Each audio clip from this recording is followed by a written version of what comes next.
Okay, so I thought it would be appropriate and fitting each week as part of this new structure of what we do each day between mincha-maariv. I thought it would be appropriate to spend some time each week studying a little bit from the Parsha. And what better way to study from the Parsha than to take from the Drashot of Rabbi Wein? We have the Sefer B'Mesila Na'aleh, which I didn't know that we were going to have the score of having the editor of Harold Cohen joining us tonight for mincha-maariv. But these are volumes that were published in Hebrew. There are always those who complain there's not enough Hebrew in the shul. So we're going to go from the book which Rabbi Wein wrote in Hebrew and translate into English, and hopefully everybody will be happy. I'll just say, when I came to the shul a few years ago now, so when I started and sat with Rabbi Wein, and we were talking about what, when he would give shiur, when I would give shiur, what we'd speak about. So we spoke about this mincha-maariv slot. So I suggested maybe I'll do halacha, maybe we'll do tzuma brabanan, something else. Rabbi said to me, no, the people like Parsha. That's what you should talk about. I mean, obviously, it's not that the people like Parsha, it's that the people like hearing what Rabbi Wein had to say. And it was just incredible. I mean, he would stand here, and again, he was giving these shiurim until not so long ago, but he would stand here every day, 5 days a week, give a different drasha on the Parsha every day, and then on Friday was the Parsha shiur, and then on Shabbat.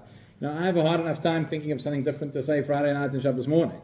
So, 7 drashot every week on the Parsha, and every one, you all remember, was incredible and was original and was creative. So, anyway, Baruch Hashem, we still have the Torah, we still have the Sfarim, and we still have the recordings, etc. So, going to use the Sefer B'Mesila Na'aleh, and we'll talk about, he has here a drasha, in this week's Parsha Vayera, regarding the topic of Hachnasat Orchim.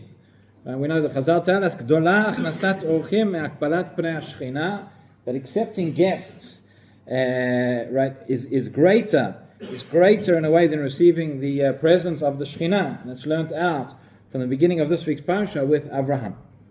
It says, Yiruim divrei Chazal, הנלמדים בפרשתנו, I quote say at the Gemara in Masechet Shabbat, גדולה הכנסת אורחים מהקבלת פני השכינה. אברהם אבינו, תוך כדי דיבור כביכול עם הקדוש ברוך הוא. And the scene is unbelievable. You think about it. We read the beginning of the parasha. Avraham Avinu is sitting there.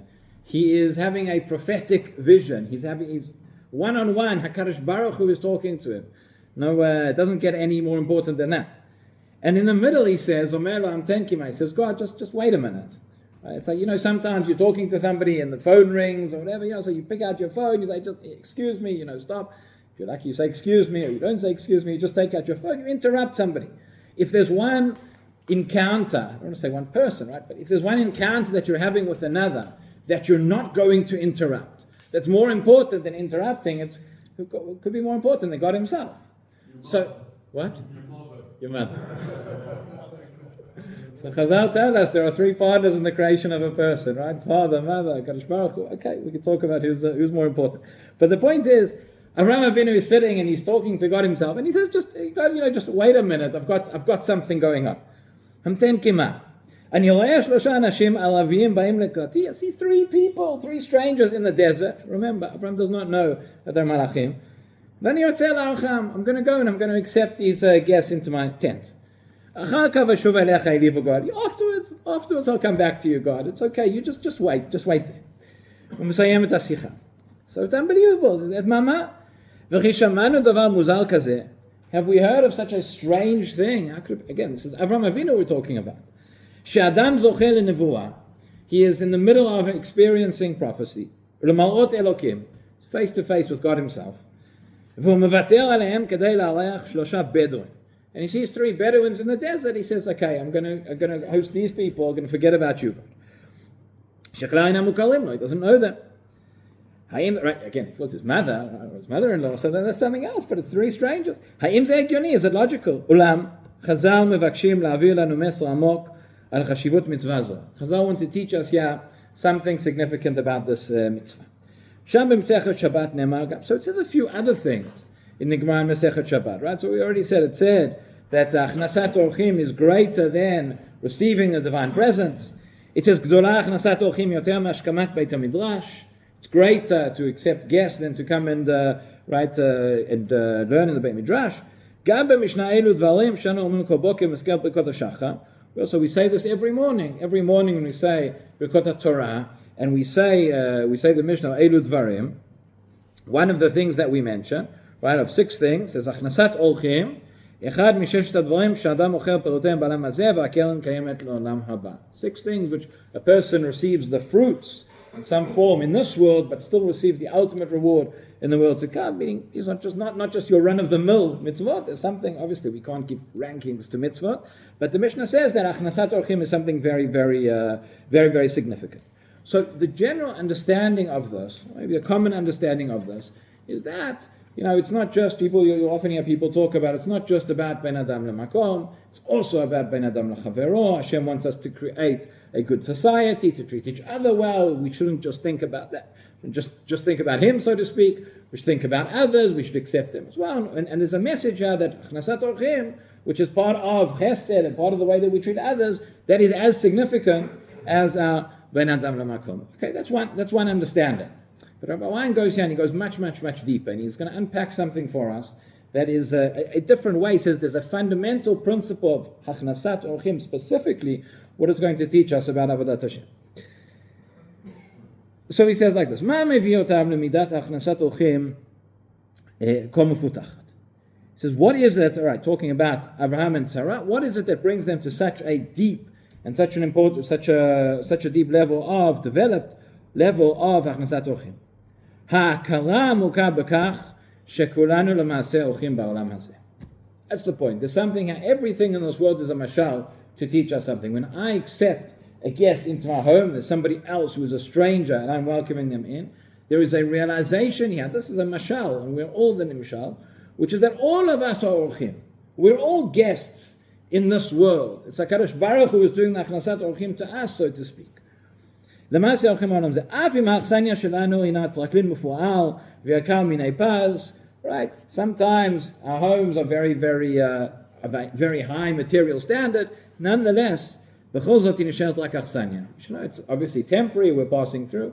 We're just guests. אין שום נצחיות בעולם הזה. There is nothing in this world that is eternal. כולנו רק הולכים בו. We're all guests. So he tells here a story of Reb Zusha.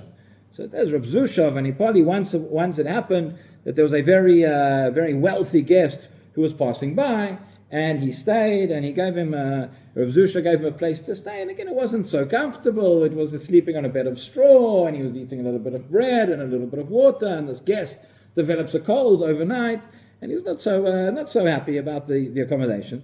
כשבא להיפרד מרב זושה אמר לו, אין יודע איך אתה מסוגל לחיות ככה בדוחק כשכזה בעוני כה גדול. He says, this person is accustomed to a much higher standard. He says, Reb Zusha, I don't understand. You're sleeping on straw, you're eating bread, you're drinking water. How is it? How are you able to live in such a condition, such poverty? So Reb Zusha says to him, Hello, he says, you should know, this is not my home. It's not my real home. I have a grand palace that has got everything I need. It has all the luxuries. So now he's even more upset. So now the guest says, well, why didn't you let me sleep in the palace? Right? What's going on? So he says, where is this palace that you have? And Reb Zusha, he says, yes, I have it. That's the real home. That's in Olam Haba. That's the next world. Yeah, and Olam Hazeh, just a guest, just passing through, etc. Right? There's a story, a similar story that's told at the Chafetz Chaim as well, along the same lines. So he says, this is the point. Why? What do we mean when Chazal tell us that Hachnasat Orchim is so important? Hachnasat Orchim is so great. Besides the fact that yes, you're doing kindness and you're doing chesed for other people as well. That's all important. That's part of it. But there's an understanding here that the Hachnasat Orchim shows that, again, it's teaching me what my purpose is in the world. It's teaching us that we are all just guests and we're not permanent here. It says, this is one of the fundamentals, one of the principles of our entire religion. The moment you realize this, the moment that you truly understand that we are all just guests and we're only here temporarily, so then our entire attitude changes. When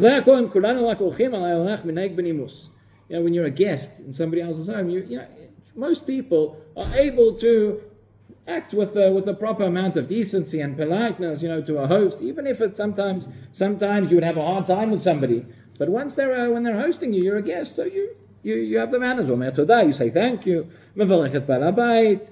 ותמיד פותח בכבוד האכסניה שבאה מתארח. Right? You give thanks, you show gratitude to those hosting. דרכו של אורח, דרכיו של אורח הם תמיד דרכי נועם, וכל מבוקשו לעבור את מסעו בשלום. You want to, right? You don't want to upset your host because maybe he's going to throw you out. Maybe he's going to, the journey's not going to go so well. So therefore, now we bring it back to all the comparisons.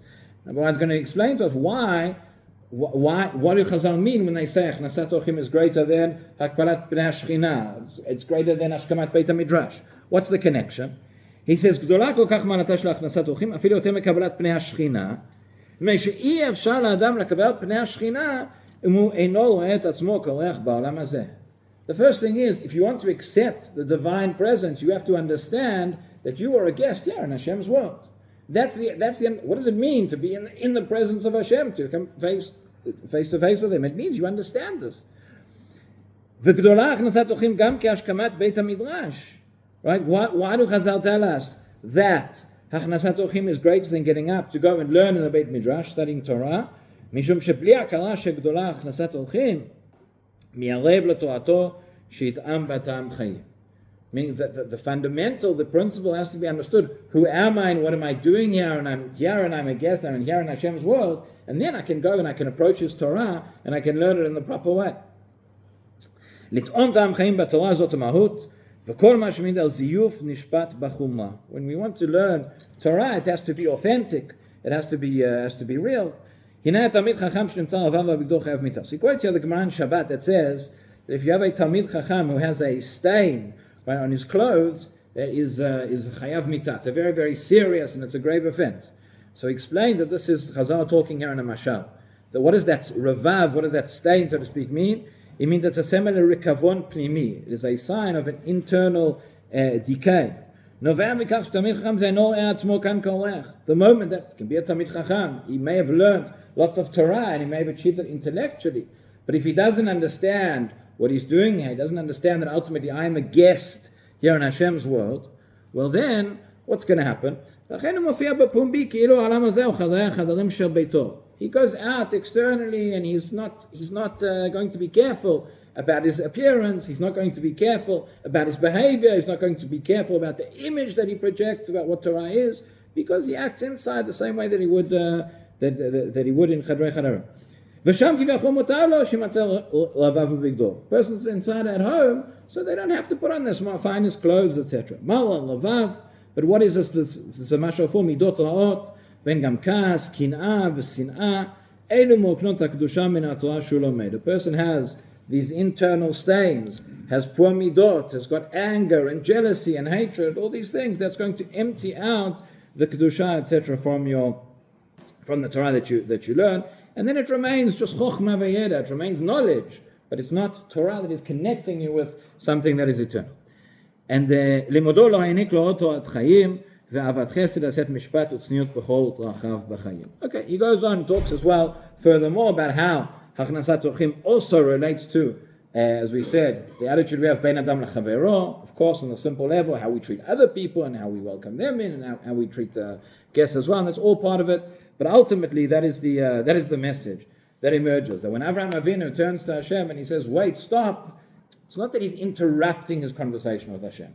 It's that there's that recognition, Ribono Shel Olam, I understand that just as I am a guest in your world and you've put me here to host the guest, in order that I can understand who you are and who I am and what you've put me here to do, and therefore that is all part of that same picture.